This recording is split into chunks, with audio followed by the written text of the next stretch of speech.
Welcome to The Other Side, where we take a ride each week and discuss our guests' personal journey, their hard work, sacrifice, struggles and failures, along with their passion, dedication, and determination. This is The Other Side. Welcome, everybody, to another edition of The Other Side. Today, I'm pretty excited to make the gentleman in front of me.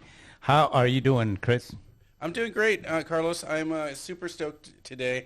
We've got Nick here, and he's going to talk to us about his life story and all the facets of that. He's got a pretty colorful life and been given a lot of great opportunities as far as racing, and now where he's going with his career and his new venture, I would say.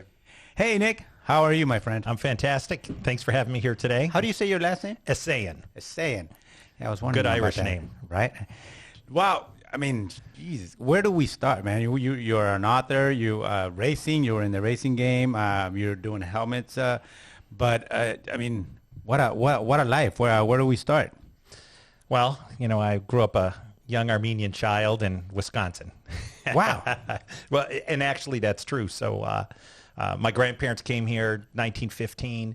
A lot of people are, aware of, what happened in the 30s and early 40s to, Jews in Germany, and we fought World War II. But prior to that, the Armenians, almost 2 million, were killed in a massacre. Armenia was the first country to embrace Christianity as a national religion, and the Ottoman Empire wasn't happy with that, and they came in and they were trying to grab young men to join, the army as conscripts, and my grandparents' families were wiped out. So they ended up coming to the United States, 1915. I've got the log at Ellis Island. They had $15, and really, they ended up in the Midwest. And I was blessed to be born here. And my parents were obviously born here.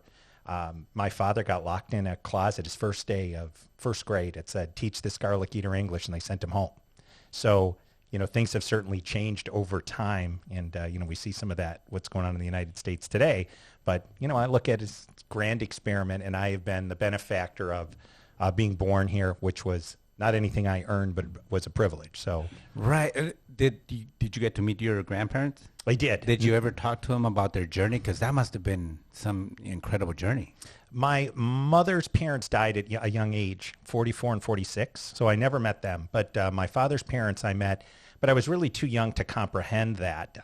The one thing I do remember is that when I'd visit my grandfather in the nursing home, because he had Parkinson's, around his wrists he had green, and I never understood what that was, but it was from being in manacles when he was in Egypt. I look Armenian, but I don't look Armenian, and right. They thought he was a spy. So at 13 years old, he ended up getting locked up in a cave, and he had a number tattooed on his wrist and green around his wrist. And it didn't mean a lot to me then, but it certainly means a lot to me now. And what a voyage as a 13-year-old, which is a year younger than my youngest son, to be able to migrate from a country like Armenia that was war-torn, get locked in a cave until you were 15 or 16. Your brother comes back, finds you, brings you to the United States. You don't speak the language. You have $15, and you show up at a factory to start to work, and everybody's mocking you. But, he earned his way forward. And those are the little bits and pieces. And a lot of it was learning through what my father shared with me, because he was old and mature enough, and closer, obviously, with his father, to learn what was experienced. And I just think the whole thing's fascinating now when I look back upon it. Absolutely. Just even your dad, he must be blown. When did it sink in for you? Like, wow, I'm actually blessed and lucky that he made that journey. I think I started to realize the beauty of the United States during the end of the Carter administration. I was a little kid, and my father was a retired Marine. You're always a Marine. You're never done. Right. And my father was very moderate at that time politically, and he drifted to being a bit more conservative after that. But I remember his level of frustration watching the Marines with hoods on their heads being led around during the Iranian hostage situation for 444 days, that the United States was held, basically hostage by this small country where the Shah had been tossed out. We didn't support the Shah, who was kind of a bad guy, right? But when these mullahs took over, everything changed in the Middle East, and we're still seeing the ramifications of that. But watching my father's reaction, because when you're a little kid, you know, if you're fortunate enough where your father is there, that's your role model, right? And as a kid, you know, my role models were my dad, eventually Ronald Reagan, and Walter Payton, you know, the football player.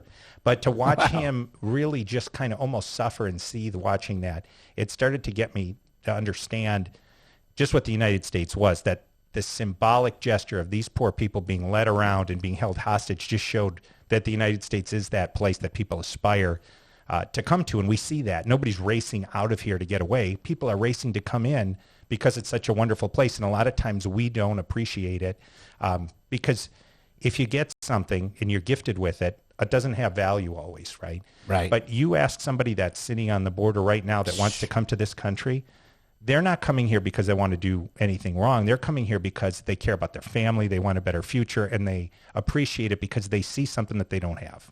Absolutely, 100%. And that's the other side of the fact that the United States has always been a place where people, if you put the work, you got a shot. You know, it'll give you back. I mean, and some of these people unfortunately come from countries that the opportunity is never there. It doesn't exist. And but so you started growing up, and now you're in America. But before that, you said your dad's a Marine. That's interesting to you know, your grandfather. I wonder how that went. Like, do you really wanted to go into the Marines and be part of? You know, he was part of war-torn country. Do you really want to risk your son? Because at the end of the day, these people, which we salute, we thank every day for their service, but it's not easy to let your child go into the service. No, that's true. So my father and all of my uncles all served in either the Navy, the Marine Corps, or the Army. And my father, in witnessing Pearl Harbor, immediately went down to the recruiting station, and he was too young. So, you know, he was thwarted and went back to school, and then ended up forging things when he was 17 to be able to get into the Marine Corps. So I don't think they were thrilled with it, but they were also proud of him at the same point. And he was in the Marine Corps during the Korean conflict, and you know, it made a mark on him. And he always shared with me, you know, he was such a patriotic guy and such appreciation for the country. And that kind of carried through my life. And the people that I admire, you know, you had a gentleman on here, Kevin Kent. Yes, sir. He's a jolly, happy guy, but if you really realize the what he's done and what he's given up for this country and what a great patriot he is, a great dad, and just a great human being, and he's a talented guy. And there's so many of these individuals that walk amongst us, right? Since 9/11, there's 3 million plus people have served in foreign theaters, and you don't think about that. And I think the transition for those people, when they come out of the military and they come back to civilian life, is very, very challenging because most of us don't know what it's like. In World War II, so many people served. Everyone knew someone. Now, you'll talk to people, they don't even know anybody that's in the military. So anyway, the United States really, I always look, because I've been through the highs and the lows. And, you know, I started with a very modest, what should I say, beginning, and was granted with some nice opportunities and fought and failed and succeeded and failed back and forth. And you get to a point, like look at this show. You had an idea. You put it together. You got a partner. Nobody stopped you. Nobody told you what you can say and not say, and you can attack it. So if you have to show up somewhere and get a shot, this is the place to be. And if you have to restart somewhere, this is the place to be. Absolutely, no doubt. Now, as a kid, you're doing your thing, and like you said, you're born here.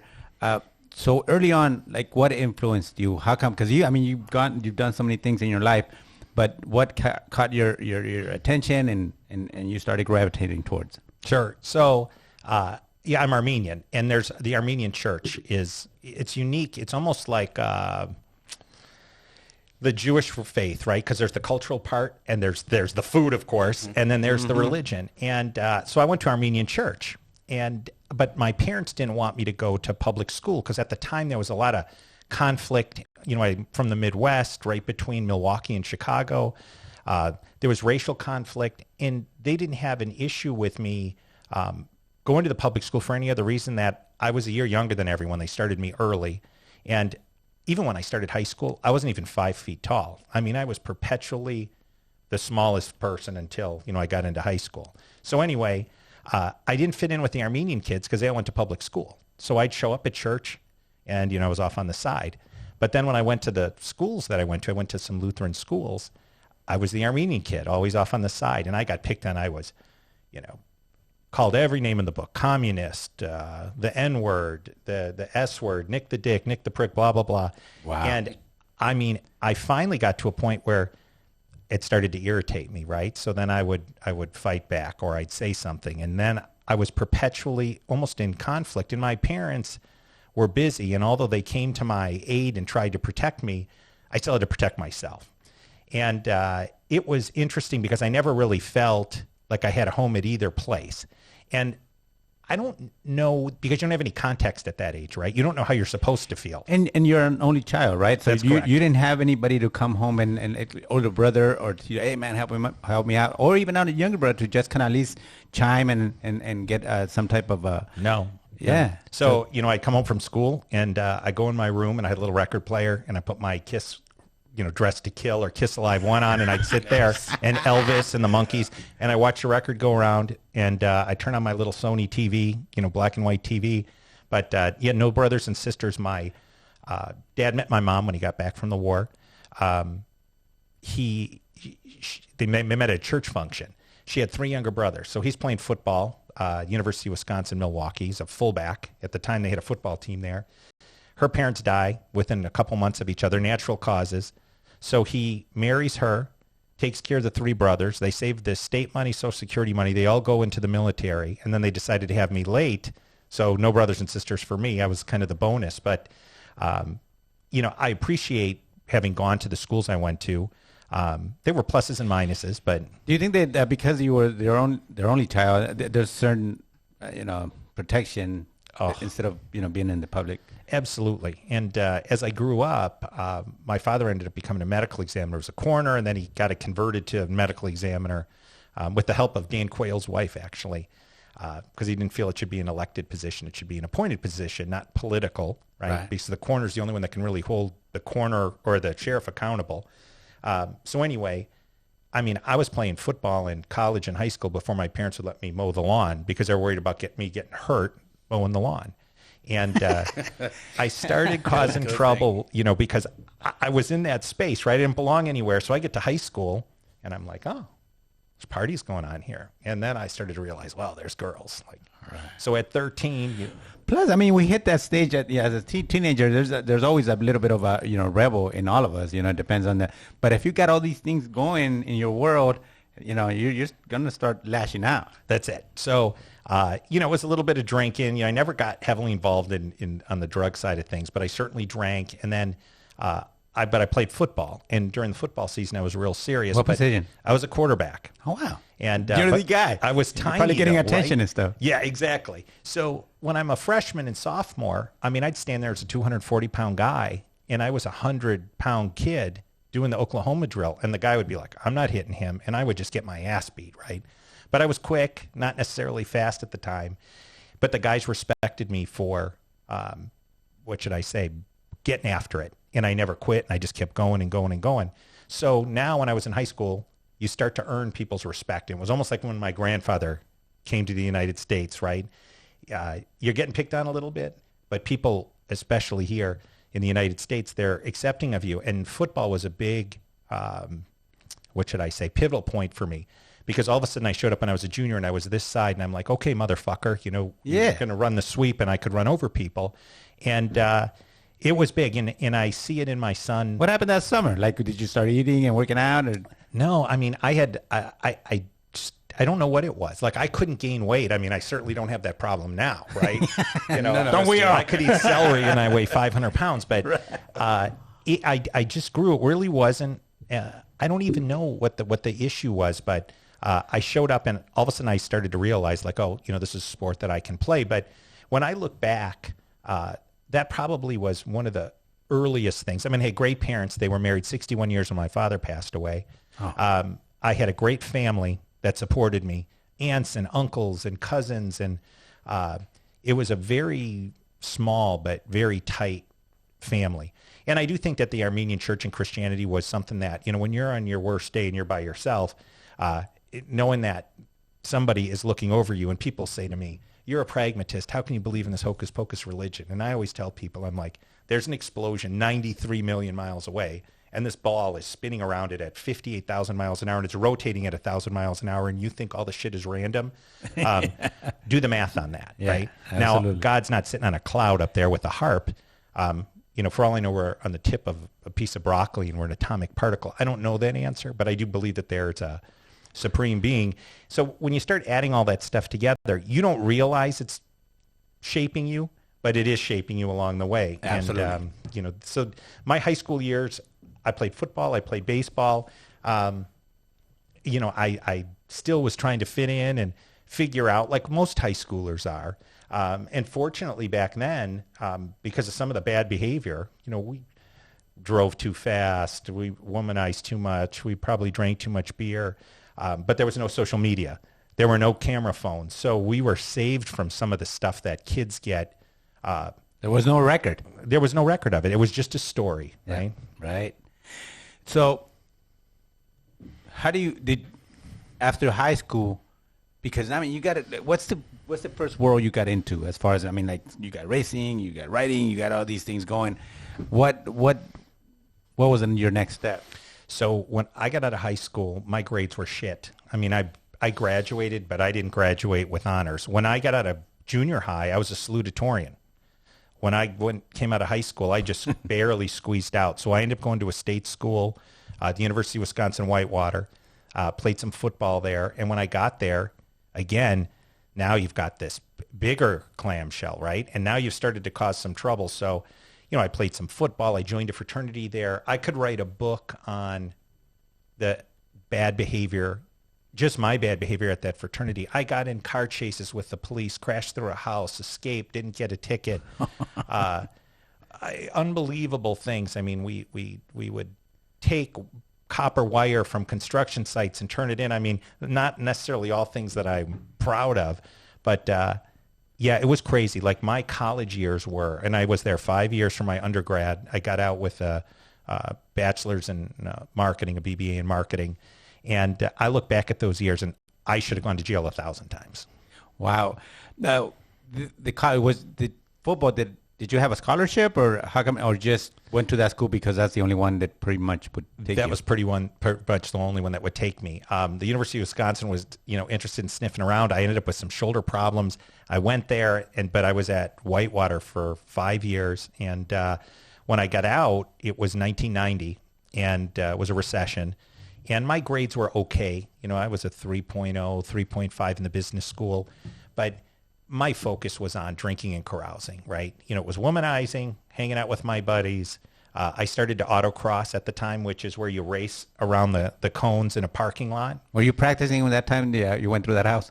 Was that part I did a great job of being chased by 10 police officers, right? And we crashed through this house, and I run inside and come out and say, oh my God, somebody stole my car. And the cops draw down on me, and I'm like, holy shit, I have my keys in my hand. They're like, your keys are in your hand. And I said, well, I had another key and a magnetic thing in the wheel well.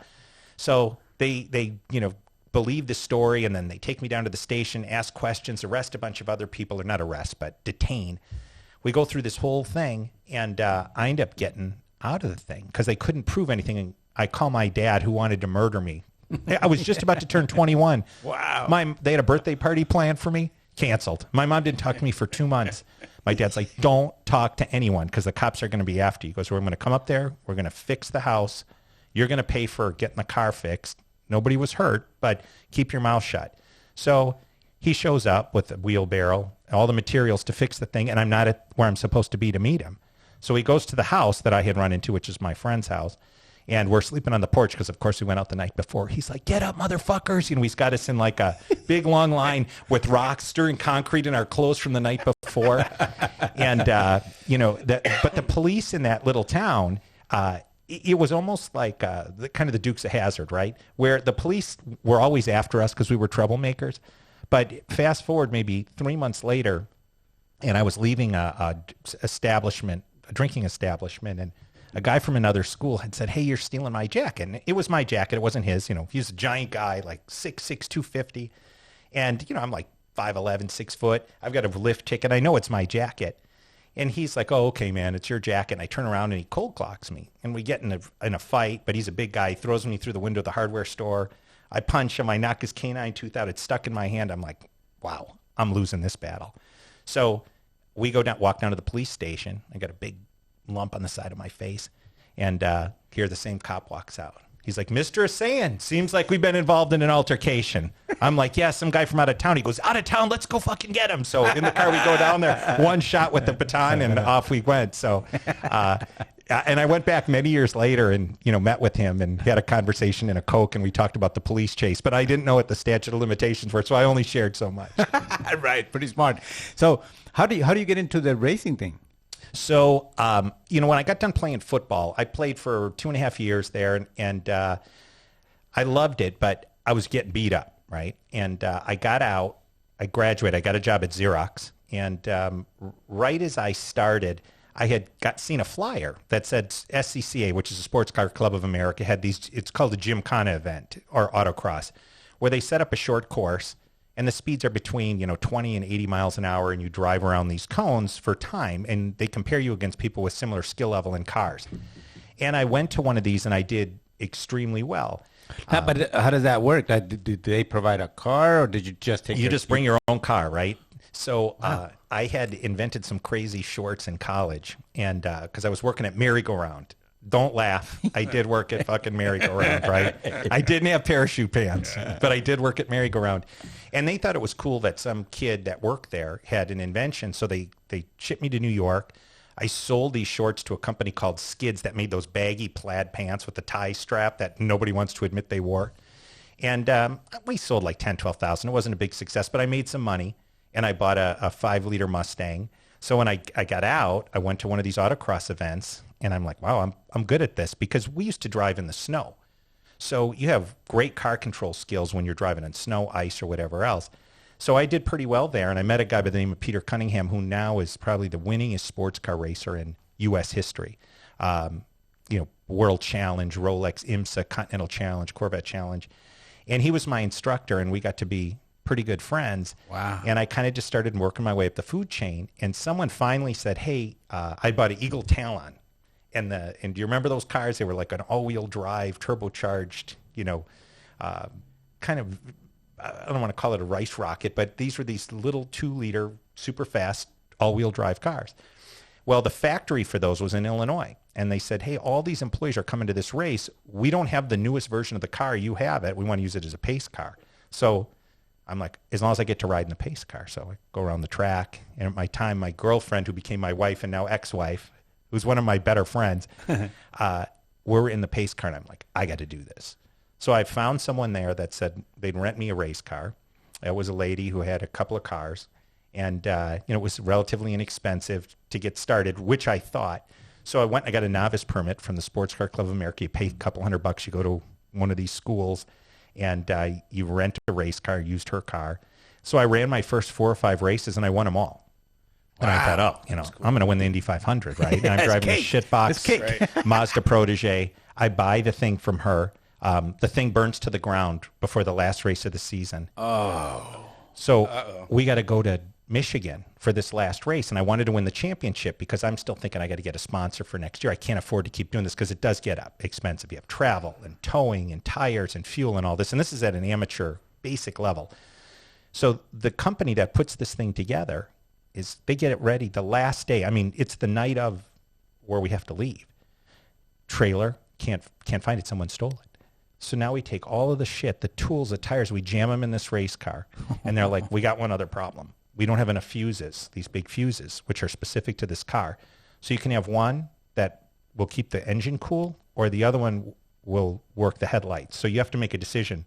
So when we're driving where there's traffic, we'd, pull the fuse out and, put it where we had headlights. When we get into traffic, we pull it out and put it in the other one. But we're starving, right? We've been awake all week working on this car. So we stop and we get a big bucket of chicken from Hardee's. And as we're driving in this race car, and my crew guy is, this is the early stages of racing. I mean, later you're getting picked up in the helicopter or the limo, right? You're going to the track, but this is the early stages. And we see this tire fly off this truck, and I jam on the brake, and the chicken flies fucking everywhere in the car. So we finally get to Michigan. It's early in the morning, like 6 in the morning. You got to get tech inspected. They check your suit, your car, plus the car had been damaged. So we're running around. They hadn't even changed the brake pad. So the first time I go into the first corner, the pad goes all the way to the floor, and it's spongy. I'm like, what the hell's going on here?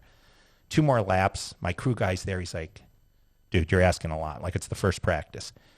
Chicken breast under the gas pedal, right? You found everything but not that one. So, that was the early stages of racing. And then, as I advanced, and I won that regional championship, and I continued from there. Dodge had come out with a car called the Neon, and they made a little race version of it. Yeah, the Neon. And they'd have races with 100 of these things. So if you finished well, other manufacturers would notice, and you'd have to bring some cash to the party, but contingency money and race winnings would, pay your bills. So I was working at Xerox. I was doing that at the same time. Then I worked at Bain Capital. I bought a company called Executone. I met a guy in an airplane that's like, hey, well, we'll help you make this transition. But I kept racing, and any company I'd work for, I'd lead with that, and they thought it was a cool thing. So they wouldn't necessarily always pay for it. Sometimes some of the companies did. And this is early 90s, right? You go through the Gulf War, recession after, I'm struggling. I realized that I'm not a big company guy. Xerox is 100,000 employees, Malcolm Baldrige Award. We'd sit in a meeting for 6 fucking hours to determine how to put the paper clips in a jar. Yeah. I'm like, I'm not doing this. And I learned a lot there, and the people that I met were fantastic. It was almost like trading places. They hired one guy who was like the straight-laced, never drank, never caused problems, never crashed his car through a house, certainly. And then there was me. And we got to be good buddies. We're still buddies. And he is at Boston Scientific as VP of marketing. And, I'm an entrepreneurial guy, and we still keep up. Totally different lives. But so anyway, that's kind of where my race career started. And that's right about the time that I realized that the entrepreneurial space was more my space than corporate life. So, because I was going to say that you took advantage of your marketing degree, right, with Xerox, and what did you learn from Xerox? I know it wasn't your world, but what did you learn as far as like, I can actually take my ideas and do this? Xerox was a great company at the time, right? But the biggest problem with Xerox is that the process became bigger than the results they pursued. So I almost learned what not to do there. And I would never change that career step. And I made, my first training wage was like $24,000 a year when I got there. I'm like, I look at the letter now, I'm like, holy shit, there were points where I was making that in hours, right? But I learned a ton there, and I met great people, but I also learned what not to do. And here was this company that was big. It had just come out of the 80s. They had all these patents on the xerographic process. And people don't know that the mouse and the fax machine, those were invented by Xerox, but they never capitalized on it. They were kind of fat and lazy because they were making copiers. So I realized during that time, and I had come up with different ideas. I had those shorts. I had a butter dispenser that looked like a deodorant where you'd click it and the butter would come out. So when you're at a picnic, you could put it on corn or bread or whatever. And of course, I tried to get it patented. I didn't have enough money. The patent was pending. Somebody knocked it off. And I didn't understand growing up in the space that I did. My dad was a medical examiner. My mom owned a Hallmark store. Anything about fundraising. I didn't know anything about patents. I didn't know anything about any of this stuff. So that's one of the things that I like. This kind of provides like people out there's all kinds of people out there with great ideas, but they don't know what to do with them or how'd you go about it, even though you were right in the mix, but still you didn't know the necessary steps. It was a perpetual ass kicking. I got my ass beat, and I continue to get my ass beat by learning. And the second bucket is you got to hang around people that are smart. The first thing I would tell anybody, because when I got out of high school, even when I got out of college, I didn't know anything about entrepreneurship. And I know that degrees are different now. Even when I got my MBA at Redlands, they're teaching you how to operate within the system. You need the mindset, and entrepreneurship is not for everyone. Going to college is not for everyone. Mm-hmm. You can make a lot of money in a trade, and we just ignore that. And we almost treat it like there's something wrong with it, and it's the wrong thing. If you go to college and you get a degree in basket weaving, it doesn't mean shit. I talk to people all the time that the degree there, they went for, they're in something completely different. And then there's other people that have this big wad of student debt. And what are they doing for it? If you go to Harvard or you go to USC and you're spending $60, $80, $90,000 a year with housing, and you spread that out and you pay interest on it, how much more money do you need to make? And I'm not saying don't go to those schools. I'm just saying that you got to evaluate the kid. Yes, but, absolutely. My learning, so I work for Bain Capital, and they had bought this company called Executone. And we were dismantling it and firing people and hiring people and moving facilities around. And that's what Bain did, is they took a piece of shit and they turned it into a diamond. And then they would either sell it as one diamond or multiple diamonds. And it was a Mitt Romney company. And I learned, again, a lot there. But there was some entrepreneurial side to that because you were looking at it from a finance perspective. And it was hard because as a young person, you're involved with relationships. And especially as a kid that got my ass kicked and didn't really fit in anywhere, I'd build relationships. So now you're having to fire people or move people, and you're dealing with their families and everything else. And I was in my 20s, but I learned a lot in that space. But I met the guys that were the producers of the television show Cops. And they were starting a company in San Diego called Real Marketing Services. And if you remember Cops, it was the typical, for 30 years or 25 years it was on where the cops are chasing people around. But they couldn't put on regular TV all the sex, violence, profanity. So these guys had come up with the idea of, hey, let's embed a commercial. We'll buy our own media during the show and say, if you like the show, you'll love the sex, nudity, and violence if you buy the videotape. And they sold hundreds of millions of dollars. And the company they started, they had me running. I had met them in a meeting because they were going to buy something from Executone, and I just showed up at the meeting. Sales manager's like, can you help me? I'm like, yep. So I meet these guys. They're smoking cigars. We're in Santa Monica, drinking wine. They cleared the patio, and you could be an asshole, right, if you had money. And I guess you can still be an asshole if you have money, but you can't do that, right? So, these guys would have a party, and they'd pay patrons, like at the Hyatt, if they didn't have enough people, to carry a grand piano upstairs to go put in a room. Like, they were out of control. They bought jets. They had girls and Ferraris, and it was just unbelievable. In fact, you guys have done some off-road racing. Yeah. They have the Cops team that runs Baja, and John Langley was the producer of Cops. So I worked for these guys, and it was crazy. Like, we had people that murdered other people, not in the office, but before work. We started doing stuff with Jerry Springer, Too Hot for TV. So you go to a party and you're with this guy. It was the Playboy people, Sony. So I'm like, oh, entrepreneurship. Like, I kind of felt like I landed on Fantasy Island. Like, I'm learning all of this shit, but I'm also dealing with somebody else's corporate environment that I have to manage. So I was making much better money than I had, but I'm like, oh, I can do this on my own. These guys have Ferraris and, homes in Malibu and airplanes and all this other stuff. So that's when I decided I'm going to go do this myself. Wow. So what exactly were you doing for especially for that show Cops? So what they did is they produced the show. Mm-hmm. What we did is they would take we package it, right? So we'd come up with, they'd put videotapes together of all the profanity, violence, nudity, and we would shoot the commercial. We would take the phone calls, we would take the mail, the checks, the fulfillment, everything from the concept, media, taking the orders, because that was before the internet was big, right. Taking orders or digital. There wasn't an Amazon or anything like that. Pick, pack, and ship, customer service. And we'd be in the office, and all of a sudden the building would shake, and the Coast Guard would just land a helicopter, and the guy would walk in with the helmet on with the lightning bolts on it and say, you guys have the videos here. Like, holy shit. Like, they landed the Coast Guard helicopter here. We'd give the guy, some returns and send him on his way. So you were in charge of actually that whole, like, from taking care of that concept, packaging it, and distribution. That's it. And I didn't know anything about that. But they managed to hire guys that could run each individual component. And my whole career, I've always been the dumbest guy in the room. Hire smart people. But you got to trust them. If you have a bad feeling about somebody, don't hire them. Nobody's ever, at the end of a marriage or with an employee, said, I wish I would have kept him 3 more years and fired him then. Ever. Nobody's ever said that. So I don't mean punt immediately, but the first time you have to make 2 excuses for someone, get rid of them. If you're dating someone and you're like, oh, yeah, I'm sorry she was that drunk, or that this person said that, or that this employee didn't show up for the 3rd time, get rid of them.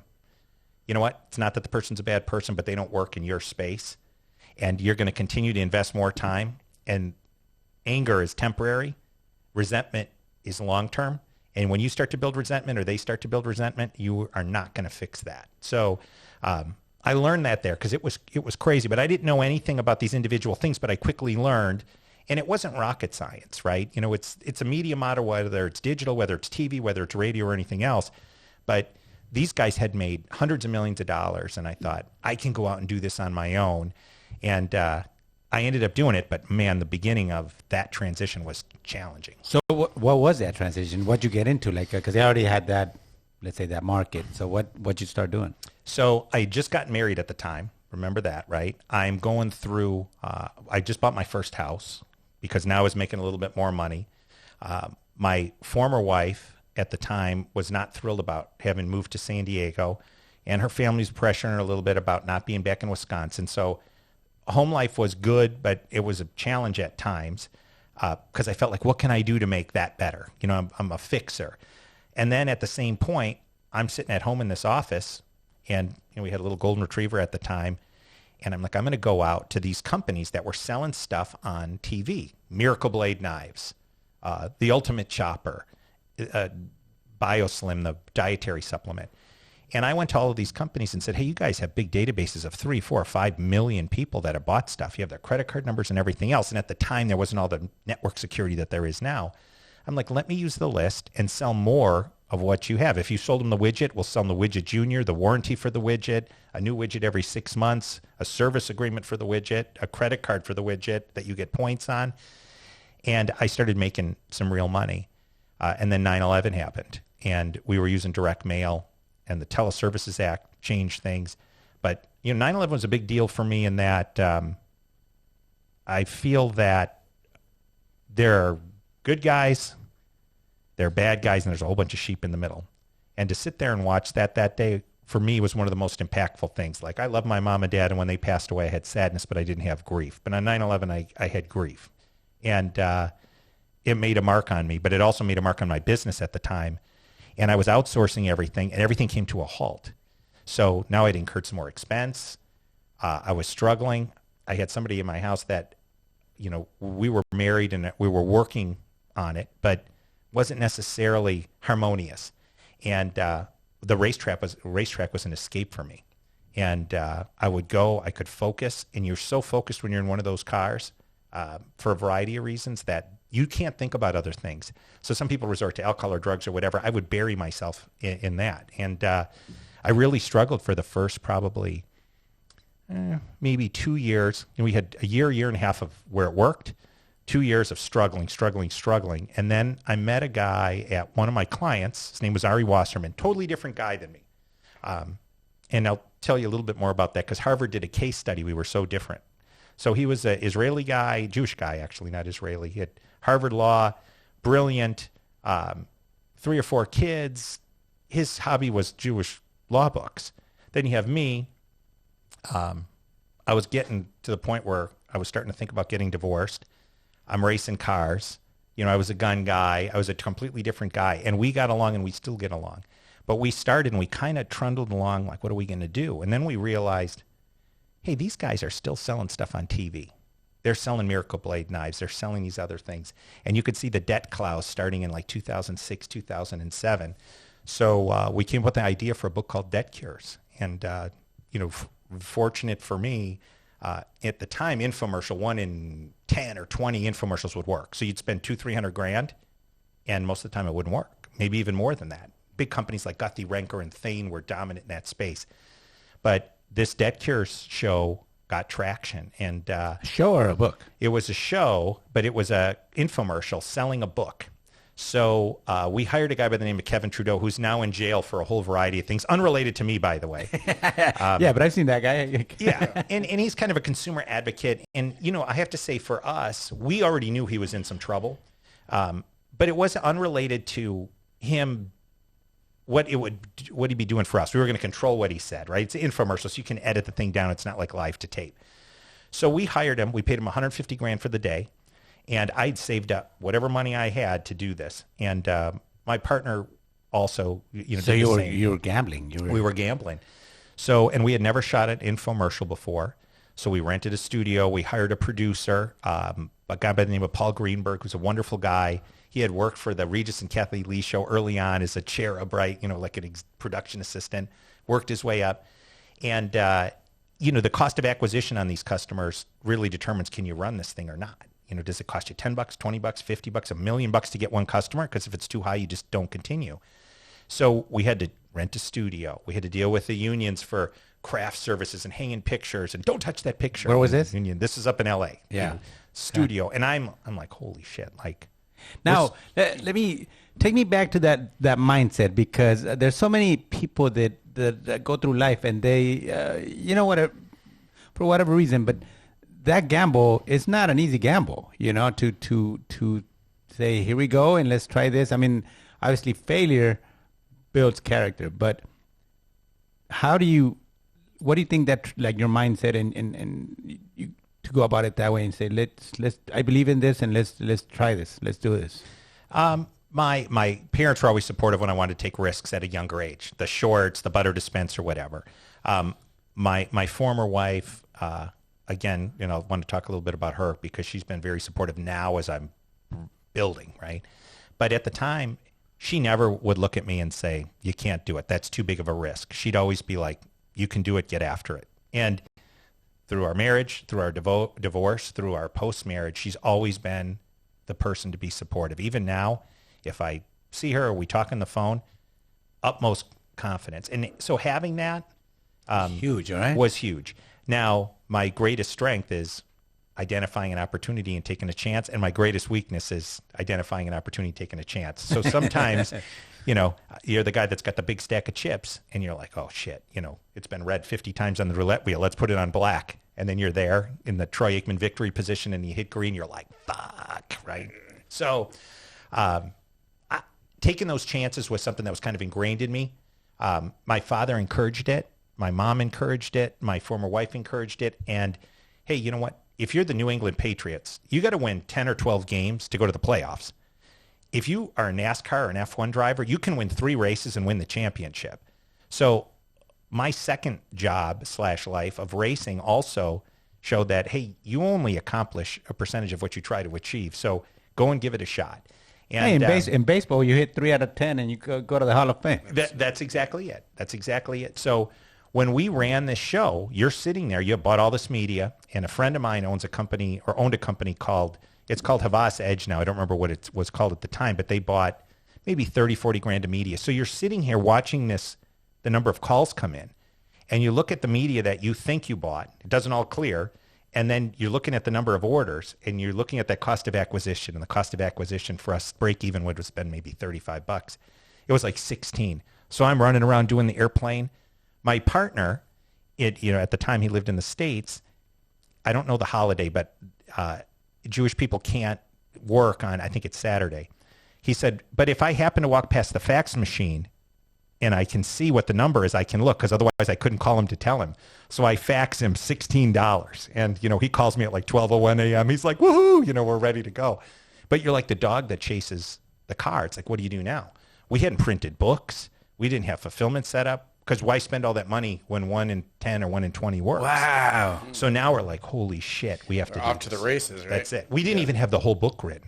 We just put a cover on some, the Iliad or whatever bullshit book it was. Now, and that's gambling right there. Yeah. So, I sat down. I read probably 40 debt books in 3 weeks. I hired every person that I knew that worked at Bank of America, auto dealerships, whatever, hey, you can refinance your car, pay your mortgage 3 payments in a month or 4 payments in a month versus 1. Every little knob and dial that we could twist to get things to work.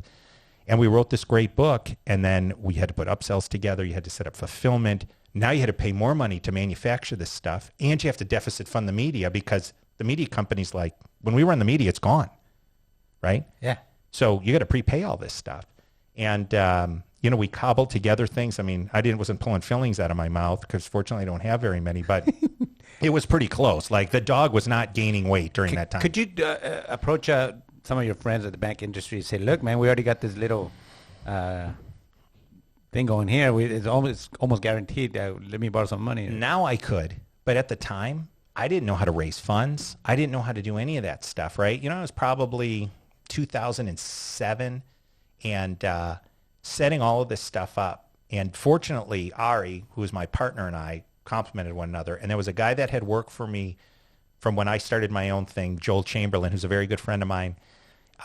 He was able to get done. He was like a Swiss Army knife. When you start a company, you have very different needs than when a company starts to mature or grow. So early, you need somebody that can do everything, and they may not be great at everything, but they're good at a lot of things. As you mature, you need people that are specialists in certain areas. So we had a great Swiss Army knife, and between the two of us, we managed to sweep enough money together, and when the thing took off, it took off. I mean, I think we sold, just on that show, Dead Cures 1, Dead Cures 2, different years of it, probably $300 million worth of stuff, maybe more. And then one of the upsells was called free money on, hey, if you're an abused woman, you can get a computer and clothes. Or if you're a returning vet, here's the GI Bill. All of these different things. So we had a second book, and both books, I believe, are still on the top 100 books in the century. One we sold 3.5 or 4 million copies to, plus all of the upsells, newsletters that people would get every month, and DVDs and all this other crap. But we would get hundreds, thousands of people that would say, I was going to put a bullet in my head, and your book helped me, because people were scared to go to the bookstore and walk up in front of people that were in their community that said, I'm in debt up to my ass. Right. Can I buy this? But they would buy it from home. It's almost like sex toys, right? Like, Yes. they're not going to sell those at Target, but you'll order them online. I mean, I don't, sorry. But I know people that do. But It's debt driving books is an the industry. same thing, right? So we made a bunch of money there, and then concurrent to all of this, I'm racing, right? And we put the stuff all over the race car, and we decided to start donating money to the Special Operations Warrior Foundations. Maybe I probably started that actually earlier than that, 2002 or 3. So I got a better flavor of the special operations community. We were donating money. 2002 or 3, I started that. But we started bringing families to the track. So if someone was killed in action or in training, the family would come to the track. And the Special Operations Warrior Foundation is a wonderful charity. Only 4 or 5% of the proceeds go to the administration of the charity. It's a 5-star charity, but it gives grants and aid to families and the kids of those that are killed in action or training so that they can go to college. It could be Embry-Riddle. It could be welding school. It could be Harvard. And the stories are remarkable. And this all started back in the Carter administration during when the failed hostage rescue attempt, and is grown. And I think now there's maybe 1,600 kids that have used this charity. So we were donating money in that space. And, as we grew, I'm like, hey, this infomercial business, Now, but let me stop you right there. Like Sure. that, donating to something like that, do you think about your grandpa when you do stuff like that, or how come you decided on helping those people? I was always very respectful of people in the military and kind of been a history buff. And all my uncles, like I said, had been in the military. And when I was graduating college, you were in the middle of a recession. So my options were selling building materials at Georgia Pacific wasn't going to work, Xerox, or going in the Marine Corps and flying. So I took the tests, and I sat down with my dad, and he said, Xerox is the greatest training you're going to get. Skip the Marine Corps, do the Xerox thing. Wow. And I did. And I don't want to say that I ever felt guilty. I think anybody can look back and you could have taken a different life path, and who knows where you'd be, right? I don't have any regrets as it pertains to that. But I also felt that I didn't contribute in the way that I could have. So how could I contribute on my life's path? And knowing all my uncles had come out of the military, and then watching 9/11 and it had being such an impact on me, and seeing the average American not understanding what people go through. And I've been around enough bad in my life, whether some of the jobs I had, having to travel to some rotten places, whether it was my dad being a medical examiner. I knew what these guys are going through. But I also knew that once I started to have kids, the biggest terrifying thing for me when I was racing wasn't getting killed. It was, what's my son going to do? What's he going to think? What guidance is he going to have? Where's he going to be able to go to school? So that charity became, a powerful influence, and we started to donate money. And then when the team guys killed bin Laden in, I believe, 2011, we did a Navy SEAL coin collection called Justice Coin. And we had the team guys here in Coronado help design it, some of them. And we put a whole series of coins together, and we sold, 500,000 people this coin collection. We donated money. and we'd have more people to the track, and it just really grew. And the first race, one of the kids came to me. His name was Dustin Rodriguez, and it was a Mid-Ohio sports car course, and he must have been 16 years old. It's probably 2004. And his dad had been killed in the first Gulf War. He was a special operations guy in the Army, in the 160th, and they were flying a little Iraqi girl to get an operation, and nobody was supposed to know because she was going to die, and the guys weren't supposed to take her out, and they were going to take her somewhere for this operation. And two F-15s saw the helicopter, and they didn't get a visual to see it was one of ours, and they shot it down. They thought it was one of Saddam's, and killed his father, killed the Iraqi girl, and then the rest of the crew aboard and the special operations guy. So he told me, I took him for a walk. We were eating a hot dog and drinking a Coke. His mom was there, and he said, Mr. Esayian, he says, one day I'm going to come back here in my Black Hawk, and, I'm going to give you a ride. And I said, he went to Embry-Riddle, and he ended up going, and he flew Black Hawks, and we came back and, met him again after that. Wow, and what a story. Those are great stories. But the people that I met through that process even put me more in awe of. And I will tell you that everybody that joins the military makes a sacrifice, but there's people that are in the military, and then there's people that are military. And what people don't understand is this war on terror since 9/11 has been fought by a lot of special operations guys. And when you're a special operations guy and you're a team guy or a ranger or a Delta Force or, any number of others, and I don't want to omit anyone, but you guys know who you are. When you're in the military, you've got a divine purpose, right? Here's your mission. You've got limitless resources that you can access while conducting that mission. You've got guys that have been vetted that think like you, and you're doing it for God, your country, and your buddies, and your family. When you get out and you come back here, right, you're a rock star. Like, hey, you're a SEAL team guy. You're a combat controller in the Air Force. You're a Ranger. You're a Delta Force guy. And what are these guys? No mission, no resources. Oh, there's a bunch of foundations. How the hell do you know which one is which, right? Your buddies are scattered all over the place. And now you're not doing it for your country. You're doing it for you. You might be doing it for your family. But now you went from being a baller to, I'm a baller, but my mission's different, and I'm not prepped for this second mission. And then we talk about, 22 or 30 of these guys, it's a number, commit suicide every day. It's not a number. These are guys. Yeah. I see them. I talk to them. I'm not one of them, but I'm the conduit between the average person and those guys. And the issue is not at the end when somebody's committing suicide to have an 800 fucking number for them to call. It's to stop them from getting to that point by making that transition better. And if you're peeling potatoes in the belly of some ship, sorry to the potato peeling guys, you're in a lot different situation than if you're a team guy that's been in for 20 years and your identity gets stripped from you and you get plugged in here. What do I do now? And we do a shit job of that. Now, during the last administration, the VA was improved significantly. 91%, I think, of vets gave it a satisfactory grade.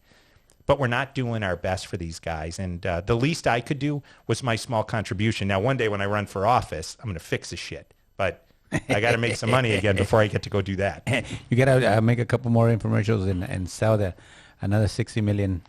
We'll see. I mean, we sold a lot of stuff, but we wrapped that business up in 2017, because it's a bunch of projects, right? And digital marketing got to be more and more prevalent, and that just wasn't our space, right? I mean, I get it now, but I didn't know it then. And my partner moved to Israel, and we're working at different times. We shook hands. We're like, hey, let's let this residual, they still had some money coming in, and we'll figure something else out. And, during that window, I ended up getting divorced. We can talk a little bit about that if you'd like. Absolutely. I mean, because that's your partner, and she's always been supportive. But that must be tough. How do you decide to part ways? I think we were in when I look back, I'm not sure whether I was the right person for her, she was the right person for me. I think if we met now, we probably get along better than where we were at. But, she didn't really have an identity in terms of who she was, right? It was always my stuff. I was the car racer. I had the buddies that were special operations guys. I was the guy that ran businesses and, all of these things. And when someone is in that space and you're not partners and contributing necessarily equally, and she was a great mom, and we just missed a component. And I don't know if it was from when she was younger, her parents were different than mine. I can't 100% put my finger on it, but I felt almost like I had a roommate and I was lonely. And some of that was maybe me. And maybe some of that was the way she operated. But people might also say, hey, man, you were having all the fun and she wasn't. Yeah, it totally true, right? And one thing I've learned, especially over the last 2 or 3 years, is I would look at other people and say, man, that's tough to be that person. In that 1 second, right? Like a balance sheet. It's just for a second that counts. But I don't think about what got you to that point, right? And Mike Haynes is a top 100 NFL player of all time. And he was in our office last week, and he's telling me this story, and we're talking about racism. We were really talking about helmets, but we got into this racism topic. Mike Haynes, the NFL football player? Yeah. Super Bowl winner, Hall of Fame, top 100 guy. Absolutely, yeah. He's one of the finest gentlemen in my limited exposure to him that I've ever met. And we were talking, and I'm thinking to myself, here's this African-American guy that's going to tell an Armenian guy, I'm a smaller minority, right? And I checked the Caucasian box about racism. And he started talking about, hey, you know what? As a black guy from California, it's way different than being a black guy from the South. Mississippi, Alabama. Yeah. I never thought of that, right? And I can't think of what it's like or experience what it's like to be him, just like he can't experience what it's like to be me. And it was great because the stories he told were racism both ways. White against black, black against white. But the thing that, if I don't have a tattoo, but if I got one, the best thing that he said is we're all Americans. And it's always mind-blowing to me, like all this stuff that is out there. And if we just, the way that I see it, like this, that's why I love, I really don't have a relationship with somebody that's Armenian.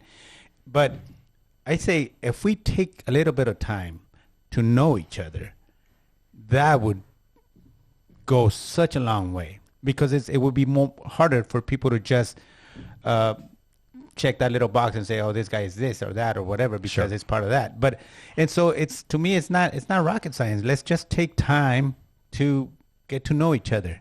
And especially that word at the end of the day, that's the other thing that's kind of sad.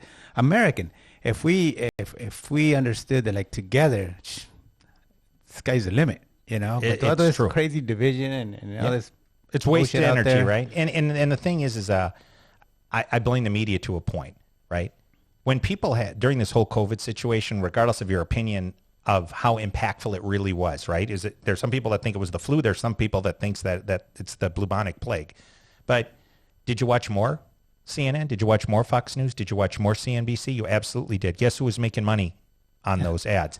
Because you have all these eyes on of people that are working. Do you think they want it to be more serious so that you're watching more news during the day? Absolutely. So that bothers me because it creates, division. The racist thing, like somebody could come up with a single story that happens every day, and if you went and pounded people with that, you'd think, there are people that think they don't even know the statistics about murders or crime or any of this stuff. Right. But they're out there risking their lives causing problems because they have a certain perception. And but when you get people together and you sit and you talk with them, and like a poor guy like Ice Cube, right? He went and they were talking about this platinum plan with the prior president, Trump. And they were trying to talk about it. And you got Ice Cube from one background, you got Trump from another background. But they got together and they both got castigated for getting together. Whether you like Trump or not, whether you like Ice Cube or not, that is what there needs to be more of. Yeah, it's unfortunate when, people get their, I wouldn't call it education, but from TV. That's right. You got to do a little bit more reading, just get behind the curtain, to know exactly what's up. But let's talk about more fun things. Sure. Because I was born and raised across the border in Tijuana, and Baja, it's a big deal. And I know you raced it once. I don't know why only once, but it's it's a fun time down there. What'd you think? It's crazy. So, I had watched a show called Dust to Glory. It was a documentary that Mouse McCoy had done. It was about the Baja 1000. And I had raced sports cars from 92 till, I think I retired 2018 or beginning of 2019. And, I raced for the factory Acura team real time. They won more manufacturer and drivers championships than any other sports car team. It was remarkable. The guys I drove with, very successful. And when you're sports car racing, like these cars are almost treated like they're in a clean room, right? Every part number and aircraft quality pieces, and we replace motors at this point, and it's not a guy like with, one tooth in his mouth with a single tool trying to fix, an old Charger, right? This is methodical. And, you know, I had two teammates. One teammate was seriously injured, and then I had one that was killed in early 2001, you know, closed head injury. But it's fairly rare. Racing has gotten much safer over time, and in fact, we'll talk a little bit about that with the helmet company. Yeah, but in sports car racing, you're talking about tenths of a second. Like, we'd run the Long Beach Grand Prix, and I remember I finished second, or I qualified second. So you're in the first row, and whatever the lap time was, the guy that was 15th wasn't even a second behind. Wow. You think on a minute and a half, 2-minute road course, when you say 1,000, that's the difference between first and 15th. And all the things from braking, lateral load, all the undulations, how much fuel's in the car, how's the car set up, how do you communicate with the engineer, you have all this stuff. Then you go to the Baja 500. So one of my sports car race buddies, who was partners with Paul Walker and from Fast and Furious and Roger Rodas that were killed in that accident. Passed away. In fact, they were all together at a charity event. And a good friend of mine who's involved with the helmet company, Eric Davis, calls me. He looks like The Rock, right? You know, he's got the shaved head. He's giant. He played football at Air Force. He's like, brother, get a bed together. We're going to go down and do the Baja 500. I'm like, are you fucking kidding me? I mean, I've ridden like a dirt bike, you know, since I was a little kid. I haven't raced anything off-road. He's like, I got a buggy. He's badass. It's like $300,000. Some Marine whose family got a lot of money in the property business is letting us use it. So we drive down there, and we're driving around like in regular racers. So we drive like the last 6 miles of the course. The first 20 miles of the course, he's like, this is where the locals flood raw sewage. They break this pipe. So the raw sewage, you're driving through the shit area. And I got clean issues, man. So I'm like, I'll drive off a cliff, through fire, but I'm not driving through excrement. So this is your fucking part. And of course, you know, he wanted to drive at the beginning and he wanted to drive at the end at the finish line. So I drove the thing around at the like Horsepower Ranch or whatever down there. And we had met Robbie Gordon, you know, a couple months earlier and eating tacos, and you're driving these off-road vehicles right on the road and people are waving and shit. You're handing stickers on. I'm like, this is crazy. But so we're waiting. Race starts, right? And I don't know what to expect. There's a navigator I've never even met. He's looking at this Lowrance system. And Rise Millen, who's an off-road kind of god, he does all these commercials, you know, for tire companies. And whenever you see cars sliding around, he's probably driving the car. They had pre-run the 500, so we knew, you know, hey, there's rocks here, there's a cliff here. And this guy is giving you these rally notes as you're hauling the mail. Right. Well, I'm with some people in a pickup truck waiting for Eric to give me the buggy. And we can't talk to him. He's out of radio range. And he's late, and we know something's broken, and I'm panicked. And one of the guys that's with us is talking about, he's like, dude, you're too concerned. You're too stressed. You need to meditate. And he'd sit there and hold his hands. I'm like, dude, the only reason you're not stressed when you're fucking meditating is because you're doing nothing. Like, these guys could be dead. So they roll up. I get in this thing. I don't even know the navigator. I've never heard the commands before. And the first thing, we're going like 100 miles an hour, and you're bouncing down this thing. And he's like, you know, there's a number for the crest, like how big the crest is. And I feel this whoosh, go past. And I'm like, what the fuck was that? And we almost hit a cow that had wandered onto the track. But the people down there, they're turning the sign, so you drive off, and then they, you know, hey, you can buy a taco for $20 and we'll pull you out of the ditch, right? But it was crazy. We're driving up to the top of this. It was probably 500 feet up. And one of the trophy trucks had rolled down, and the guys flashed the light that they're okay. And I'm like, it's pitch fucking black. I can't even see what's on the edge. And all this guy's telling me is extreme danger, right? And he keeps repeating it. I'm like, I got it the first time. You know, watching the truck pirouette down the fucking hill. We're not going to go down there.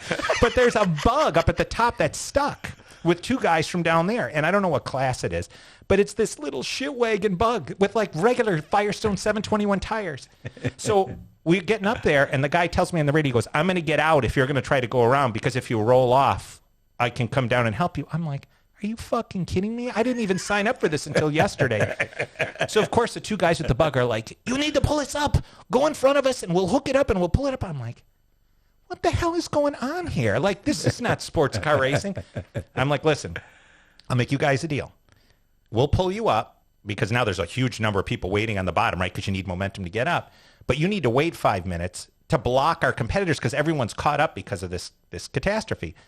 So, of course, we go around. I almost fall off the thing. I crap my pants. Like, my asshole was so tight that a diamond fell out of the leg of my fucking suit. And the other thing is, I could never piss in my suit while I sports car raced, ever, right? I don't care if you were in there. I'd have to piss so bad. You get out and you couldn't piss when it's that bad.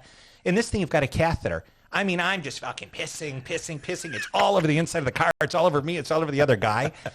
I'm like, I'm going to have hepatitis A through Z by the time I'm done.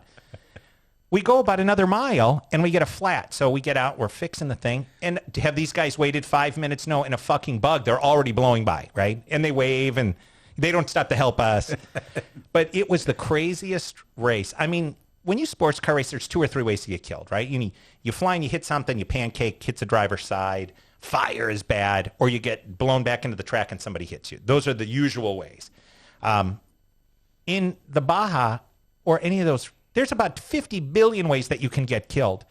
It's crazy. It's unbelievable. I'll chime in for a second. I did race that race a couple times myself in a much lower class. I might have been that bug. Actually, I was in a 5/1600 class, which was a modified bug, the most modified of the bug class that you could have. And we raced in '96, and then we raced again in 2006 at the Baja. The first time, man, it's so cool because you've got all those people, everyone's into it. You feel like you're, doing something big. And we got into our race, and of course, I am just kicking ass, and I'm passing everybody, and I'm going, and I'm like 100 miles in, now 125, and we passed all of our class and all the other class. One thing I didn't really take into consideration was there was 400 miles still to go in the race. So, I go like 125 miles an hour or 125 miles into the race, my right spindle breaks and we go tumbling 5 times end over end into this horse pasture in the middle of nowhere, about 100 miles outside of Ensenada. And with helicopters over the top of us, coming to check us out to see if we're still alive. And the Baja is an amazing race because it's about determination and just finishing the race. If you finish the race, you've won the race. And we mended our car back together, and we drove another 300 miles, I think it was, and ultimately the car gave out on us. I drove it pretty hard. And we went back again in 2006 and tried to do the same thing, and we got 12 miles from the end, coming back into tough. Ensenada after racing 18 hours in that beater of a class, and no navigation at that point. No navigation, so you're looking for those markers that are on the ground.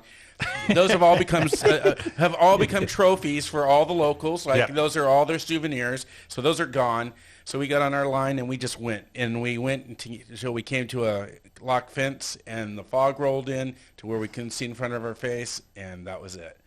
It was it was just amazing. I love. So I hear your stories of the Baja, and you're right.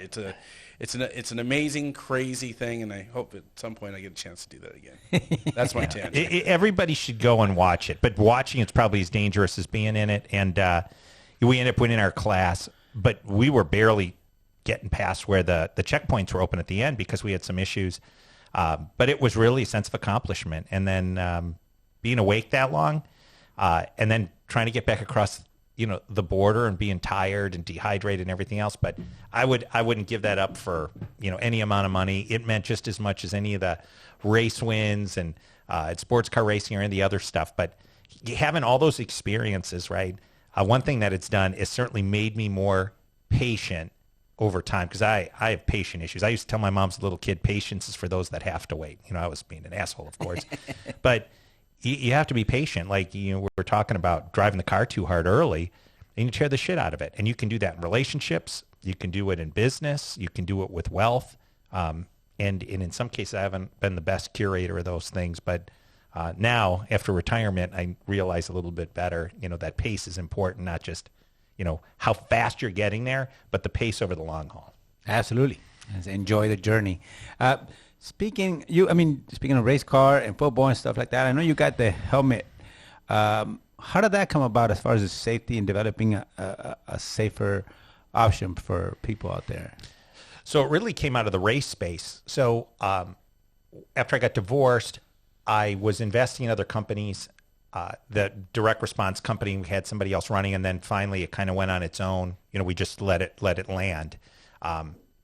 And I was looking for the next thing to do. My divorce settlement was pretty expensive, and not exorbitantly so for the amount of money that I had made at the time. But of course, you always get divorced right after you make a shit ton of money, right? And then after that, I'm stuck in a bag. It was so. You're like, oh my God, I'm getting my ass kicked now. So I got to go and do something. So I met a guy by the name of Bill Simpson who had started Simpson Race Products. And if you've been in any form of racing, motorcycle racing, auto racing, off-road racing, he was a pioneer in bringing composites, advanced materials from the military aviation into sports car racing. And what people don't realize is in the 50s, 60s, and even early 70s, in open wheel racing, 1 in 7 competitors were killed every year. It was very, very dangerous. That high a percentage? Yep. Wow. And in Formula One and IndyCar, things started to improve. But Bill was the first one that really started to bring in different levels of equipment. So he started Simpson Race Products. He spun it up. He made real money, invested in real estate, sold it. Then he started a company called Impact, which was sold to Sparco.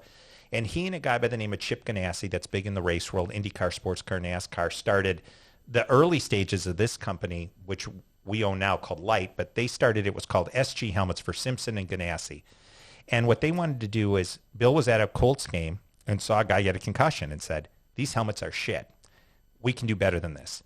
So he started a company, and they started to, focus on bringing advanced materials into football, because most football helmets today are still made of a polycarbonate shell, foam cubes, whatever the latest foam is, and a steel face mask. And, as you're aware, the Players Union sold the NFL. We've seen a concussion movie, much of which was discredited. But anytime there's conflict, the first thing that's the casualty is the truth, right?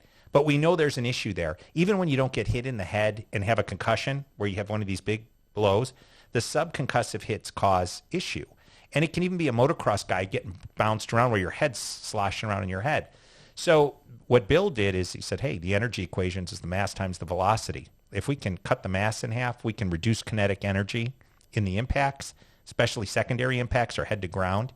Let's focus on that. So they came up with a helmet that it was a Kevlar shell or a tri-weave. Kevlar's a DuPont product, but there are other tri-weaves that are the same. And it's the same material that's in a ballistic helmet. It's just thinner because we're not trying to stop a rifle round, right, or a piece of shrapnel. And then different foam on the inside, but the helmets were only about 2.5 pounds. So a competitive Riddell or Schutt helmet was 5 pounds plus. Wow. Now, concurrent to all this, here you have this guy who's a combative guy, 8th grade education, almost like idiot savant, like brilliant, but very difficult to deal with. He's going to NFL meetings and saying, you guys are creating this test. The best helmets are the heaviest helmets because of the test. The worst helmets are the lightest helmets, but that's not what is going to protect guys on the field. So he'd tell everyone to fuck off. Well, you can't do that to NFL owners that are billionaires. They're not used to hearing that. So he struggled. And the helmets didn't look great. They didn't fit great. He wasn't a football guy. So Boris said, who's a buddy of mine, was a race teammate of mine. He lives here in Carlsbad. He was involved with the No Fear initially when it got launched, Spy Sunglasses. He's got some other business interests that we share. He owns a BMW dealership, part of K1 Speed.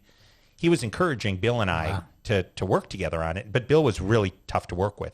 So eventually we convinced Bill, sell us the assets of the company. We didn't buy the company. We didn't want the past liability. And I went to my friends and family and said, hey, I need to come up with $4 million. And 5 years ago, I could have written the check myself, but I can't now. I can write a portion of it, but it's going to be a big chunk of my savings. And I went to my former wife and said, I'm going to do this. Here we go.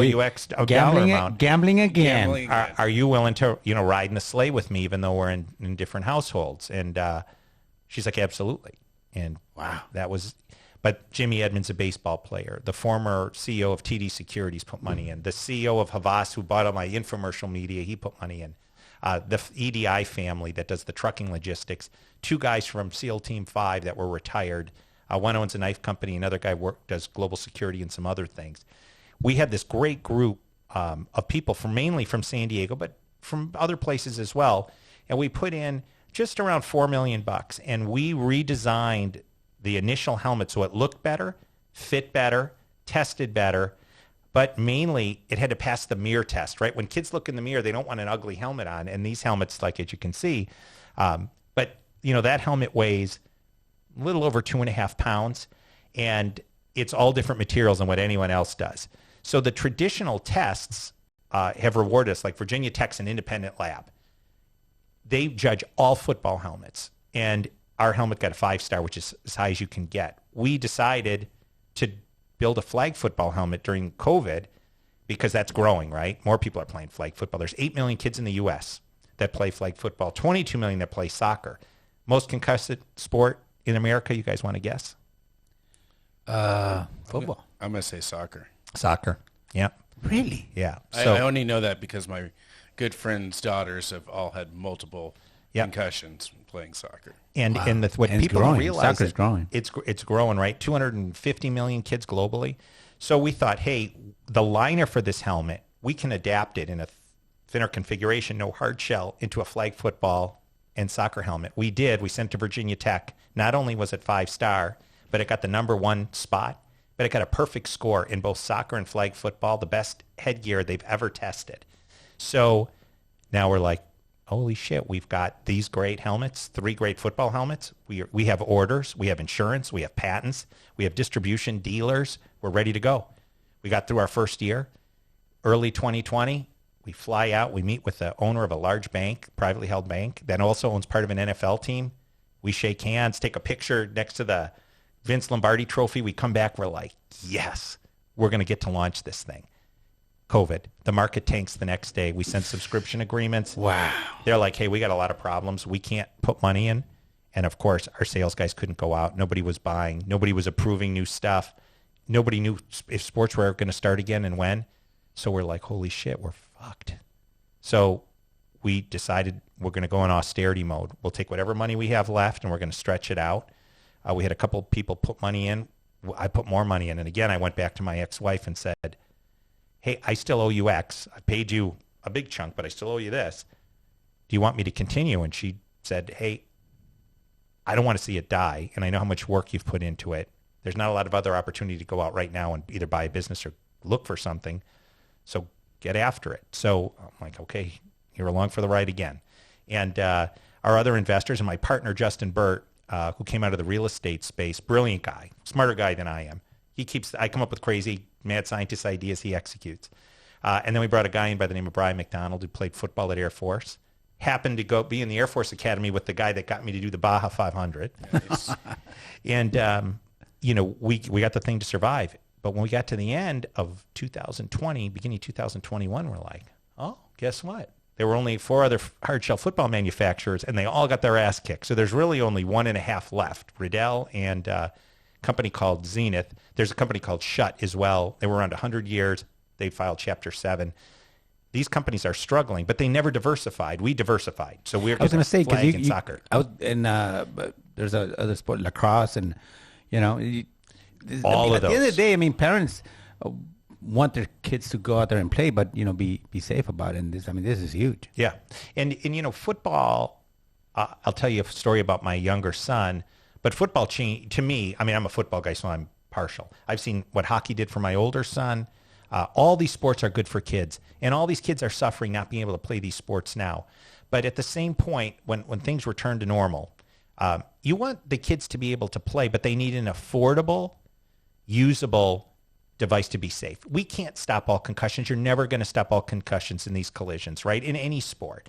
But, our helmets are resizable. So when schools buy helmets and they have too many extra larges or smalls, we can resize them as opposed to them just sitting on the shelf. Really? So it's got an economic advantage to it. They're lighter. So when you're practicing or you're playing, if you've got 73 guys on a Division I NCAA team and we take 2 pounds off each guy, 140 pounds, go take 4 of those 45-pound weight plates and ask any team if they want to tote those around in 90-degree, humid Miami. It ain't going to happen.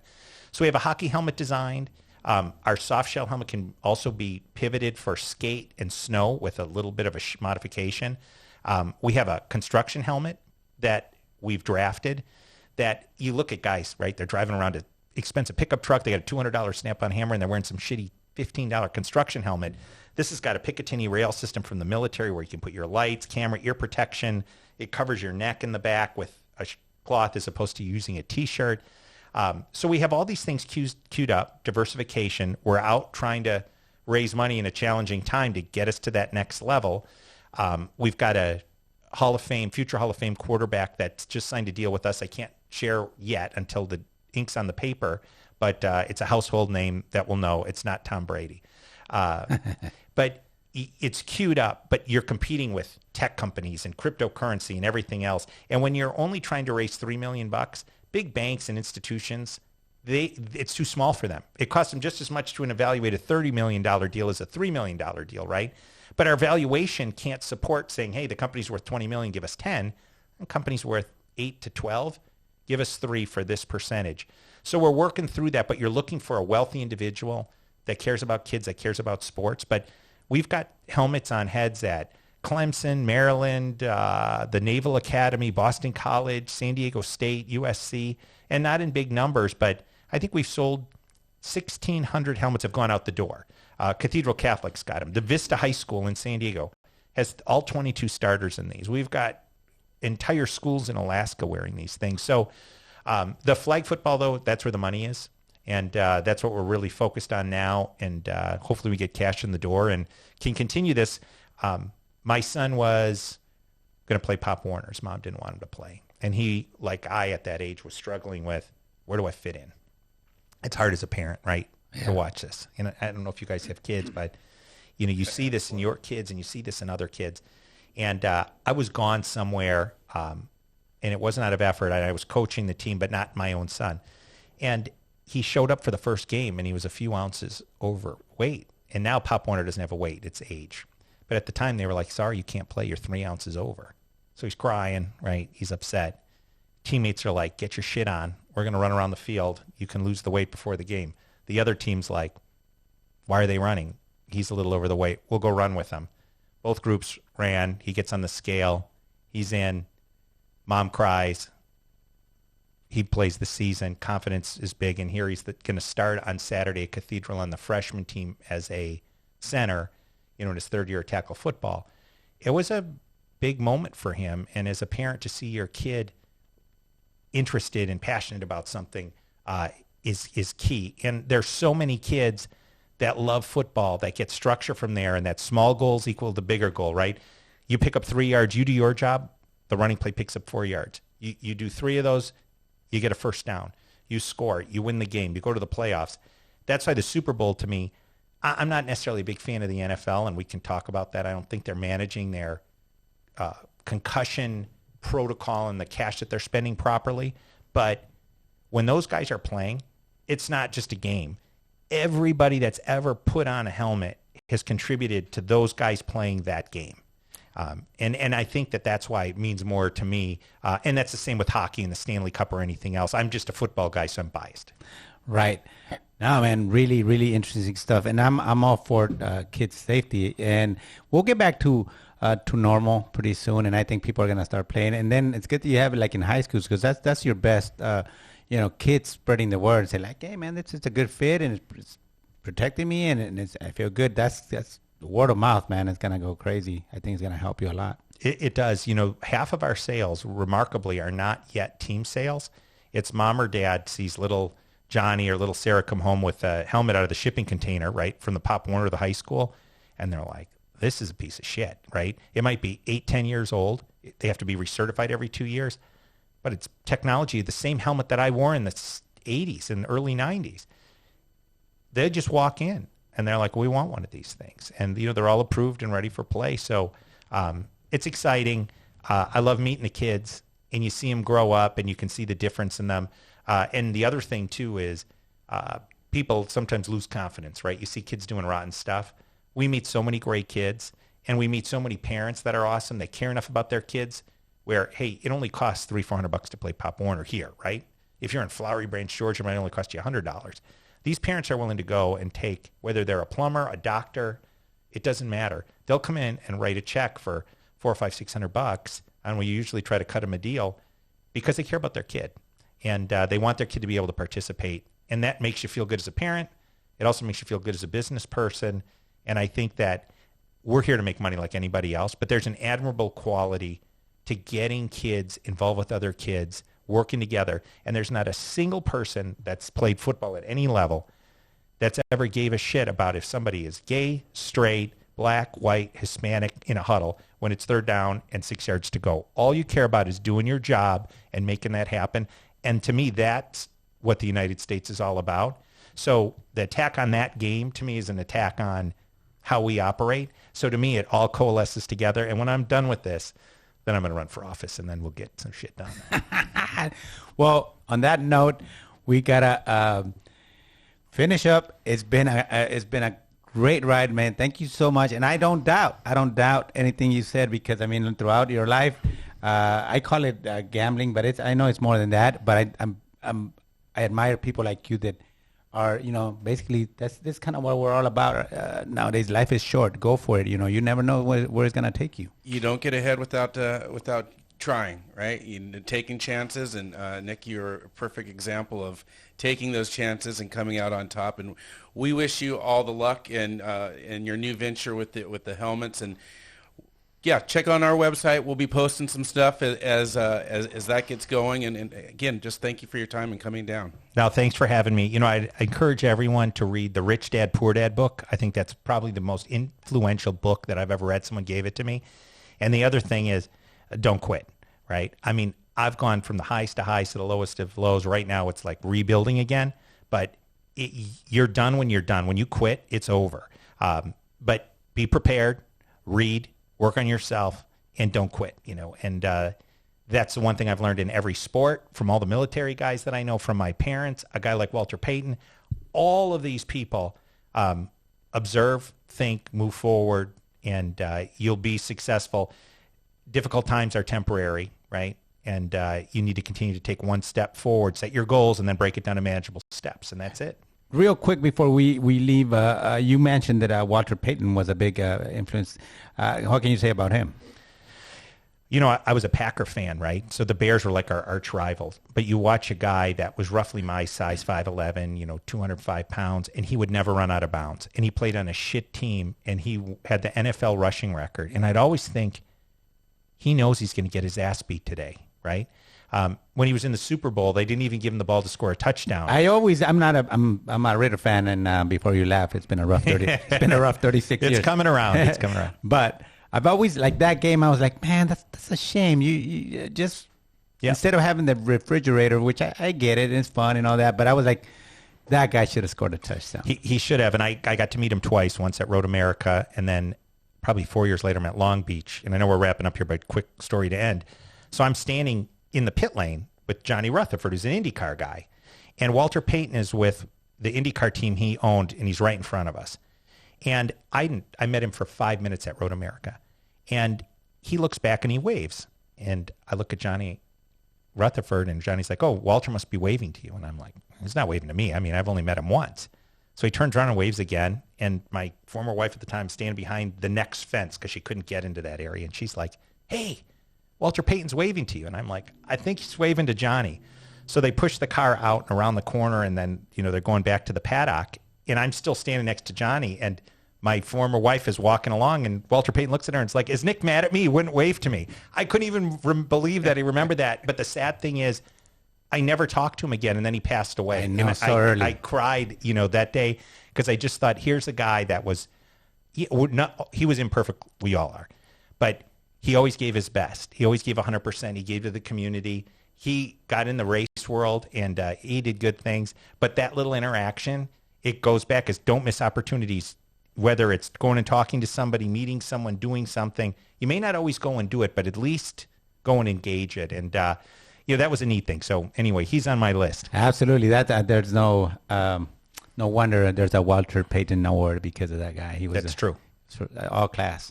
Well, Nick, thank you very much, man. It's been I knew it because when I was reading through your stuff, I was like, wow, man, this guy, crazy, fascinating life, and you certainly did not let us down, man. Thank you so much. Thanks for having me. Appreciate it. Would love to come back again. I wish you guys all the best, and we'll all keep chugging forward. Absolutely. We will do it again. Thank you, everybody. We'll see you next week. This has been The Other Side. Please download our podcast, subscribe to our YouTube channel, Follow us on Facebook and on Instagram at The Other Side Presents, and visit our website at www.theothersidepresents.com. Thanks for listening. Thanks for watching. We'll see you next week on The Other Side.